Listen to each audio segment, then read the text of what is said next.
play with us. The children and the flowers are my sisters and my brothers.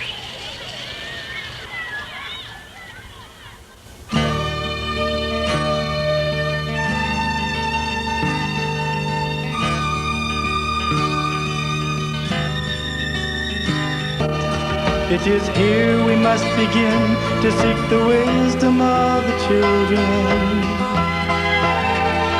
and the graceful way of flowers in the wind. For the children and the flowers are my sisters and my brothers.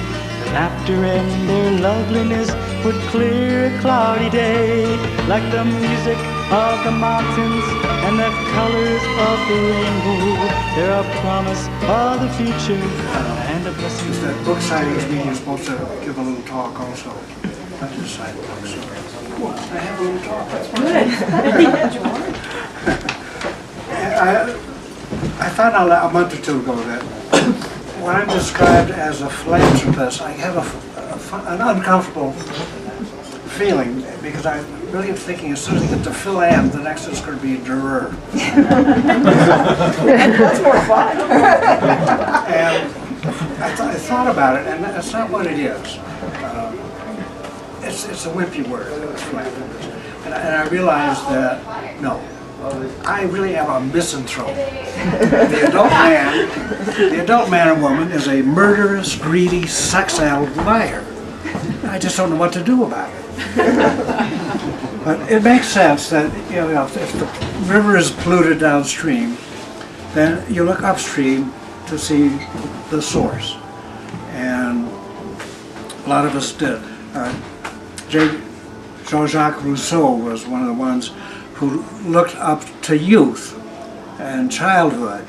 And I think I agree with him very much, and I think the book is about that. When you look at the natural child, the unspoiled child, the child before being grown up, that you do see innocence, and you see an innocence that's entitled to the freedom to explore, to experiment, and to play. The corruptions, this lying, sex-addled stuff, seems to come as we engage in the adult institutions of things like colleges and jobs and stuff like that. And I think it's more or less correct.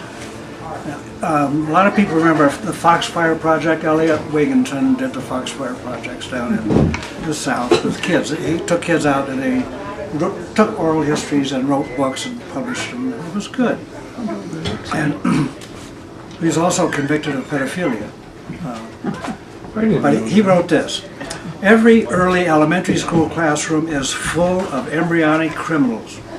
It's as natural for little kids to lie and steal as it is for them to breathe. They cheat, fight, show disrespect, and harass each other sexually as free of guilt as if they had just eaten a hot dog. But notice he said, as free of guilt. They are innocent as they do these things. Now, it makes sense for us humans as parents to devise special institutions that are going to manage this transition from childhood to adulthood, the transition from innocence to corruption. And there's schools, there's education, and we talk about it forever. In England in 1967, they did a really thoughtful thinking about what schools are about. And the Plowden report of the Central Advisory Council for Education at the UK wrote this. This was their preface. At the heart of the educational process lies the child. Children need to be themselves, to live with other children and grown-ups, to learn from their environment, to enjoy the present, to get ready for the future, to create and to love, to learn to face adversity, to behave responsibly, in a word, to be human beings. That's wonderful. What I think we've done today instead is we have taken childhood away from our children and replaced it with this thing that we call school, and then we lie to them about it. Agatha Christie wrote this. Isn't that strange that Agatha Christie wrote this? I suppose it is because all children go to school nowadays and have things arranged for them that they seem so forlornly unable to produce their own ideas. Well, you can get the character of the book. Now, it's not that we don't know how people learn or children learn. And it's not that we're just making a wild guess that what we do in schools is the best way for them to learn. I advertise this a lot. In the year 2000, the governing board of the Natural Research Council is members of the National Academies of Science. This is the platinum standard for clear thinking, good science, no nonsense. We just didn't say it because we thought it was true. This is true. And they wrote a book in 2000, How People Learn, Brain-to-Mind Experience in School. And at the beginning they say, they really call it learning from speculation to science. They say, and this is the National Academies of Science, that learning is now a science. We know enough about it that we can call it a science. And that's a pretty big step for the Academy to say. Essentially the book says that, well, you read the whole book and you realize that what we've been doing in the community school, which we would call social constructivism, is what they describe as how children learn. Namely, each child, each human, constructs in their own mind from their own experiences, you know, the state of the mind. And by and large, the most potent experiences we have to be social interactions of one kind or another. So social constructivism is the code word.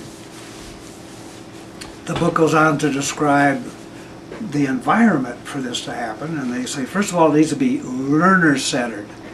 Teachers attempt to get a sense of what students know and can do, as well as their interests and passions, what each student knows, cares about, is able to do, and wants to do. Okay. They also say that a school needs to be community-centered.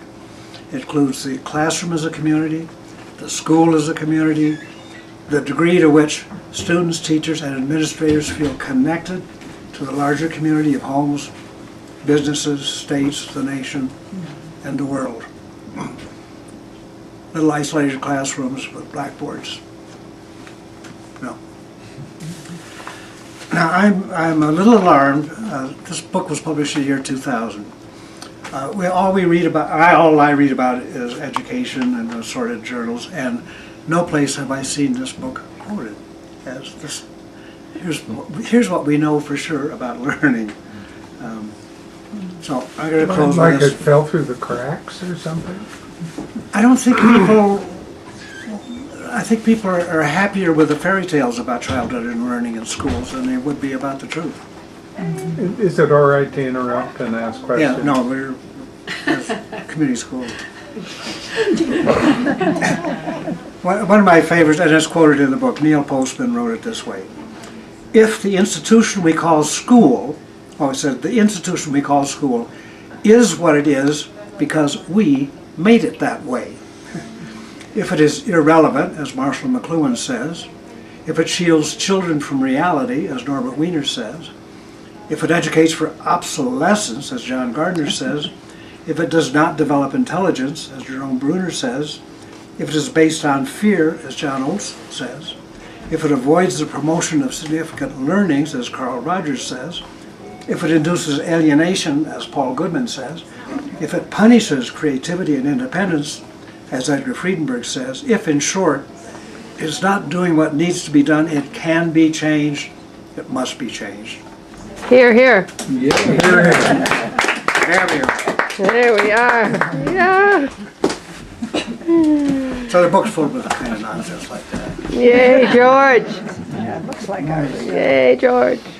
All right, I'll say books. Well, now wait a minute. How about probing questions Probing from questions. the Probing questions from the audience. Yeah.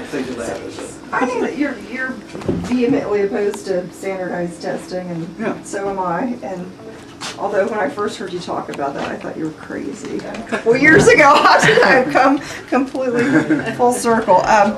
But I mean, I've taken my children out of school and I'm homeschooling now because we don't have that stinking test, and they've never learned more than they've ever learned. And the reason we took our daughter out of school recently, we went to her teacher conference. The teachers, 3 of them said, we're learning this because it's going to be on the test. And that's the dumbest reason of all to learn anything, because it's going to be on the test. But everything in the school systems is predicated on those stupid tests. 50% of the teachers, this is the new state rules, SB 131 or 161 or whatever it is. 191. 191. They get 50% of a teacher's job performance is going to be based on those stupid test scores starting this year. What the teacher's going to teach. Exactly. Well, they already do it. That's all they do. They pre-test, they post-test, they interim assess. You ask them what they're learning, they say we're assessing for that. I mean, it would be comical if it weren't so sad. These kids are doing these little video game clicker tests, these assessments, and who knows how much they've spent on that. But what can you do to break the chain? I'll tell you what we can do. Because it's just ludicrous. There's something we can do. I try to put my sources in where I had them, and I forget this one, but 45% of teachers believe that their students aren't even trying hard on the test. What's the test going to mean? That doesn't mean anything. And that's, this is a statistical fact. 45% of teachers say, I don't think my kids work hard on the test. They're just sitting there filling in the bubbles. It's probably true. Here's what, and it's happening in Seattle. I don't know, are you hearing the news from Seattle? It is, the state law says every child in this, it will take the test. That is, I forget, some code in the state of Colorado. The state has made an agreement to accept federal funds if and only if they require every student to take the test. So they've kind of made a contract. We took your money, federal money, therefore we agree that we will require the test. But there's a higher, almost constitutional thing, which is the parent has control ultimately of the child. The parent can make a decision and is allowed to make a decision about their child taking the test. And that really is above all the other law. And so any parent, you just write a little letter saying, my child is not going to take the test, you give it to the teacher, your child will not take the test. So what if there's a big, go ahead. Even in Washington? Any place in this country, a parent is allowed to protect their child from what they want to protect their child from, like the test.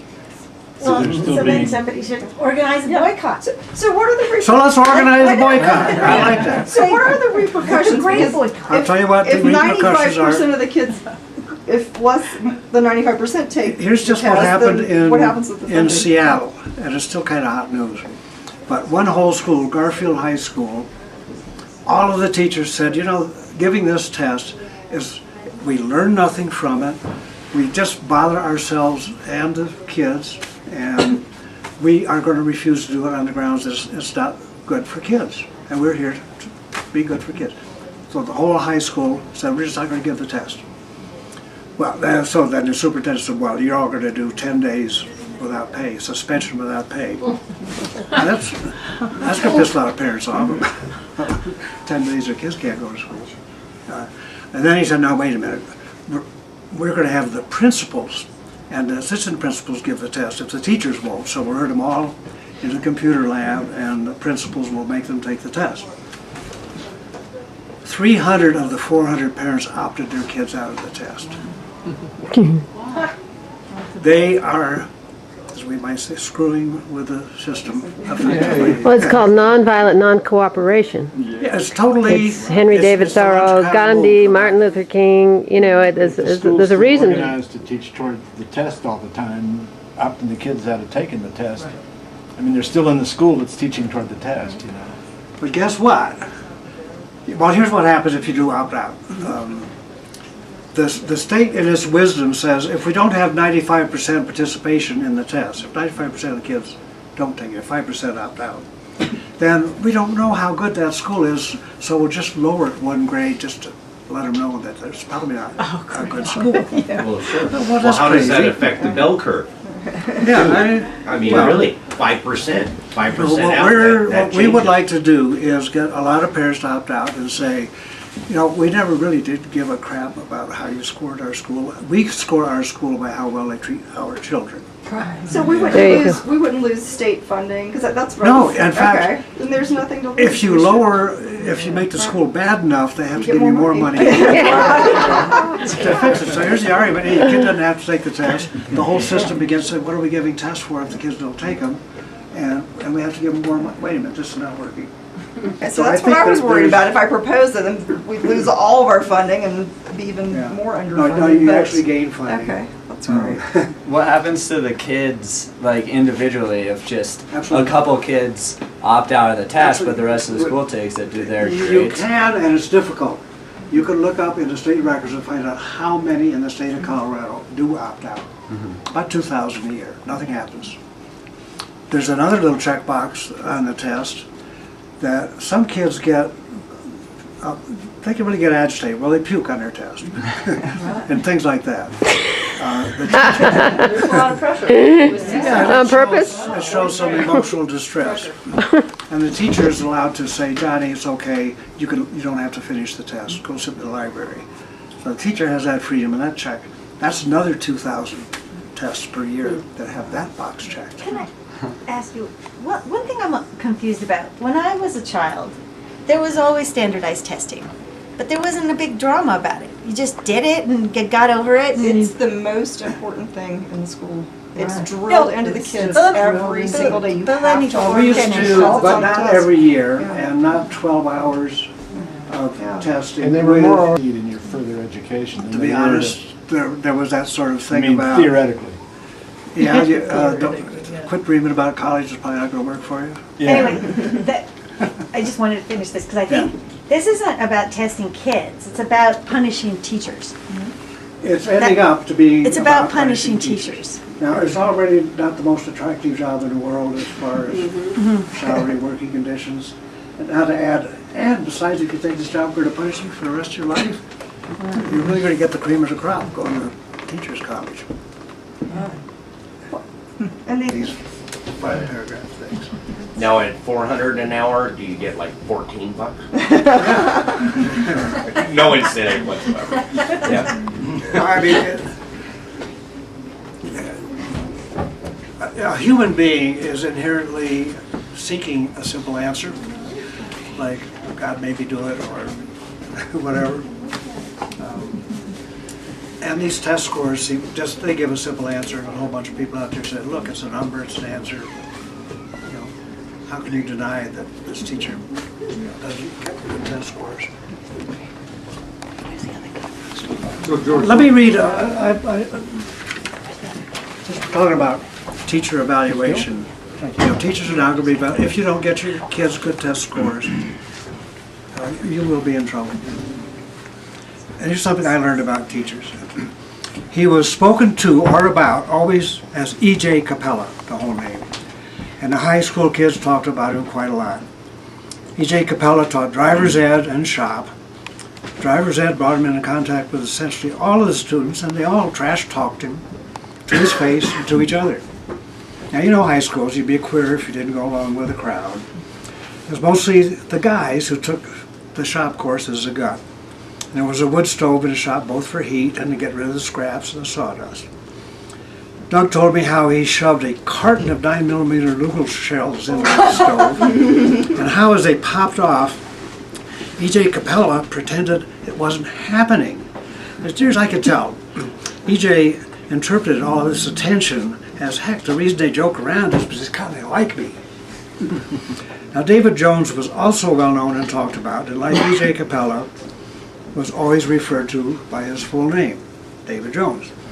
He carried a briefcase and never took off his felt pork pie hat. Because my course was based upon passing tests rather than class attendance, and David Jones was good at passing tests, I didn't see him often. Whenever we did meet, he talked quietly and hurriedly about stuff like quarks and black holes. His dad would call me some evenings and tell me how bright his son was. He's nearly finished with an alternative theory of relativity. His classmates did not regard him as just another nerd. He was the school's unique nerdiest of all nerds and was treated as an untouchable alien. One day after he'd given me a little review of his work on superconductivity, he told me, he said, "There is one teacher here who has made all of the difference in my life, E.J. Capella." I have since been more cautious about judging either teachers or students by any simple measures. You just never know. You never know. No, that's true. That's a true story, I mean. And I still think E.J. was a shitty teacher. You know, my son was an early community school boy. He was. He You was. and Michael taught him how to think. And when he was a little boy,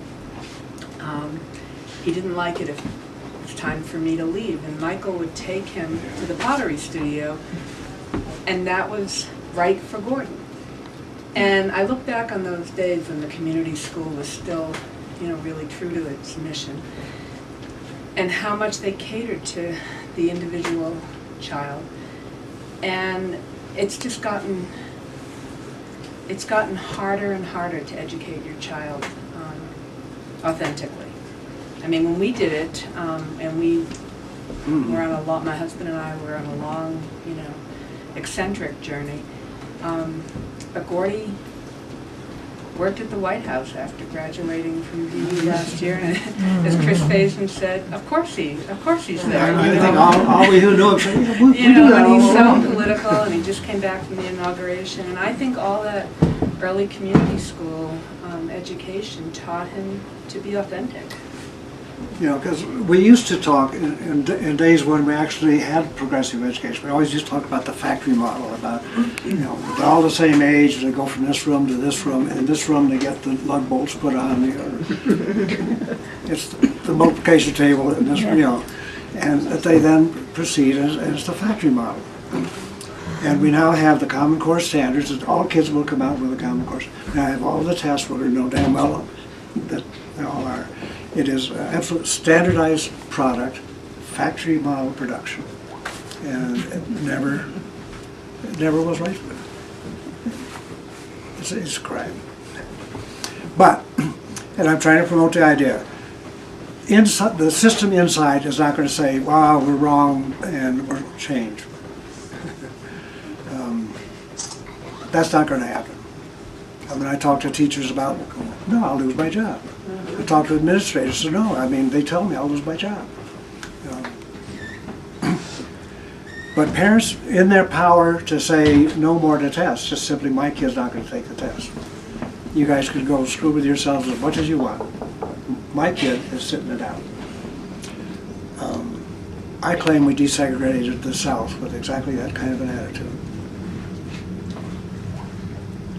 Here, here. So I'm talking it out. So the kids have the power. The parents have the power. Parents. Parent power. Yeah. Yeah, it's like religion, You know, You can have your own religion. You know, they can't mess with your religion, and they can't mess with your it's kids. the same thing, yeah. So there's a you've good got story, and I like it. That, you know, that the president of our school board has never seen the test that he requires the whole school district to take. He's never seen it. You know why? He's not allowed to. He's not allowed to see it. He might spill the beans or say something bad about it. He just is not allowed to see the test that he's required to give to every student. Well, because then he could teach the kids the test. He might cheat say, and he might Xerox it and give it to all the kids, though, too. Oh yeah, everybody. Yeah, does. That would cheat. Now, Can he see it after the fact? Hmm? Can they see the test No. after the fact? They can never no, look at it. never. But Or didn't I you said about. petition to get one? Hmm? Didn't you petition to Well, get one? so there are a secret. If you ask a teacher, how come you don't just spread them out? You know, give it to the press. Let everybody see this damn thing. Judge for yourself. Look at this test. He said, "Well, I can't let it out." And in fact, you know, on test day, your door is knocked on as a teacher. You're handed a little package. You have to sign for the test. That signature is a pledge of confidentiality. And if you release the test, you have broken a signed oath to keep it confidential, and you will be fired. Right. So we're leaving it up to the kids to sit there The parents, and yeah. well, but the kids are getting this test, Yeah. and we're going to leave it up to the kids to go, well, you know what, this isn't right, right? The kids Yeah. are the ones that, because no one else can, They get to an adult can't look at that and go, this is wrong. for fun, and just because Hunter taught me to be an outlaw, I figured out how long would it take me to get a complete copy of the 10th grade CSAP underground. 3 days. And I had a complete copy. 3 days. You went to Hunter for that? I learned how to. 3 days, really? I would have expected less. Yeah. Anyway, I think of the mania for testing and the sort of the culture of punishing teachers and the inability to incorporate the fact that there are all these children who speak English as a second language that factor in, etc. So, but what I believe is that literacy is the problem. All the mania is like a dysfunctional reaction. So I still think that if you get too hung up on the dysfunction, you forget what the central problem is how do children learn to read. That's the fundamental. The dysfunctional reaction is because there are millions of children in this country that are illiterate. And that's a problem. But part of that problem is that you might be a slow learner. I've seen that. Or it just might be very difficult for you because your native language is not English. But it's, you will read now. Not you will read when you feel like reading or when you want to read, or how can I help you get there. It's like you're on this freight train, baby, and you miss, there's now going to be a kindergarten entrance exam. Are you ready for kindergarten? You do an entrance exam. Huh? The state is about to pass a law that if you are not literate at a certain level at the end of 3rd grade, you will repeat 3rd grade because you're not going to 4th grade until you've got it. Well, that's what I meant, because the reaction's dysfunctional. But The reactions were dysfunctional. But, I was talking to some people in Denver that, and a politician who had at one time been a teacher. And, she actually believes that it's also just about the process, that somehow, in all this craziness, people forgot how to teach kids how to read. They just actually forgot how to do that. Actually... And they adopted methods that don't work. And guess what happens if they don't particularly want to learn to read? That's step 1 is they want to learn to read. And step 2 is I know how to help them learn. And if they see their parents reading, it seems It doesn't help much, it helps a little. So I bought all this stuff. Well, I'm a school teacher, so we got a little Ben, and he's like 2 and 3, and we get the picture books out. That time Ben, and we just read the books and say, look at the alligator. And Ben finally said, Dad, I wish you wouldn't do that. I don't like it. Yeah. You know what my response was? I quit reading to him. Yeah, well, my son Johnny, I don't know if any of you remember, he's 26 now.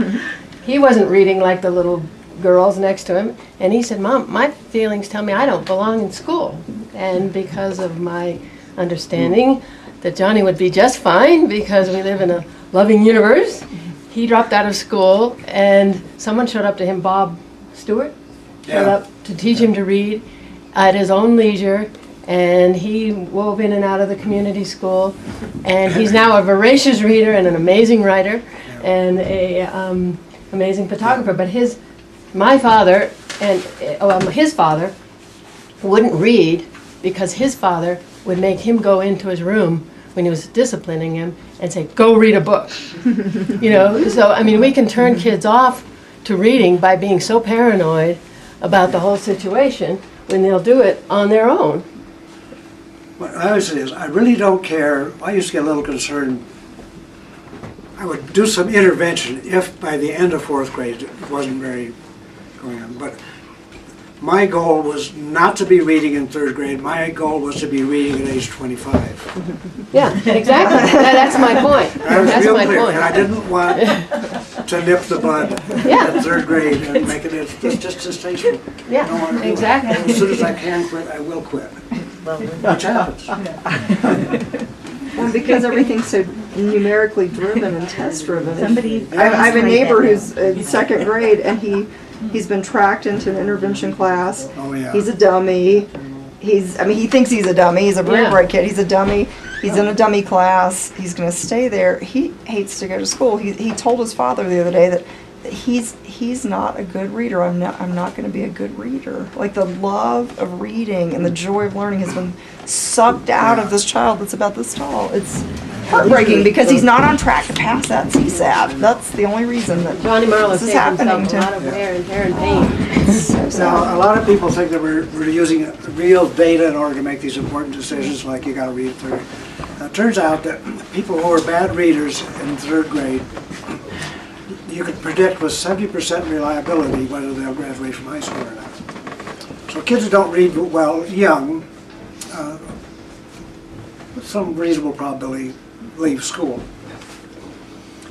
There is what do we call, it's a quality of care index, which is how, and it's done at 42 months. Third grade is 8 years old. At 42 months, you can look at the quality of care index for that infant and predict with 77% reliability whether or not they'll graduate from high school. The game is over about graduating from high school. The game is over by 42 months. If you didn't do it right, your kid's not going to graduate. How about that? We know that. It's interesting. Now, I hear the 70%, if you don't read by third grade, you're not going to graduate. I don't hear that if your home life is not pretty damn good by age 36 months, they're not going to graduate. Well, who says that graduating is so important anyway? Well, I said that. That's one of the things I've written here. The kid asks his teacher. George, Yeah. how do you even begin to infiltrate like the East Coast prep school world? Are you going to send a copy to every headmaster and start, you're preaching to the choir here. It needs to get out there as a message because these feeder schools to the top colleges are so entrenched. A father came up to me the other day on the mountain and said, my son got an 800 on the SAT, and I said, so? Look at him, he's so unhappy. And didn't go over that well. There's a funny thing happening, which we now know, is that 50% of recent undergraduates, just graduated, are unemployed. They're unemployable because they got a degree. And the fact Because of the why? matter, Because they're not employable just because they got a degree. right. Okay. And when you think about it, the fact that I march out in my little thing at Harvard, did that create a job anyplace? I mean, I'm ready for a job, but it didn't create one. And more people, the employer understands that they have to pay, ultimately they have to pay your college costs. And if they don't think it's worth it, if that degree does not improve their bottom line to the extent that they can pay off your loan, they pay you enough that you pay off your loan, they're just going to hire cheaper labor, and that's what they're doing. So pretty soon people are going to find out, you know what, it's expensive, it's 4 years, it doesn't get me much. What are my options? And I see a really good option emerging in the community colleges. Two ways. In one way, getting the joint credit in high school for community college course, it gives you a little more challenging, a little less test-driven kind of an experience, a little more maturity.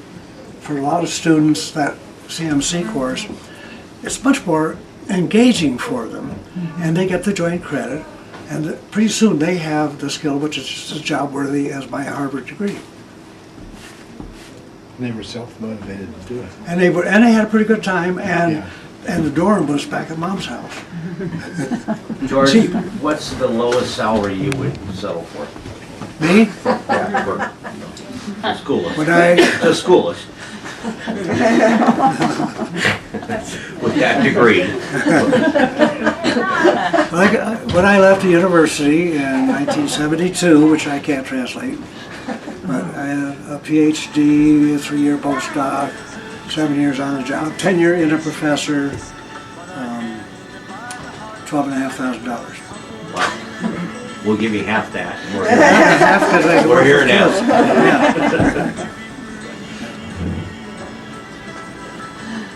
Yeah. All right, I guess that's where nicely.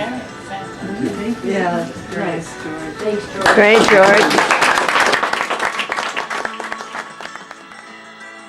The children and the flowers are my sisters and my brothers. The laughter and their loveliness could clear a cloudy day. And the song that I am singing is a prayer to non-believers. Come and stand beside us. We can find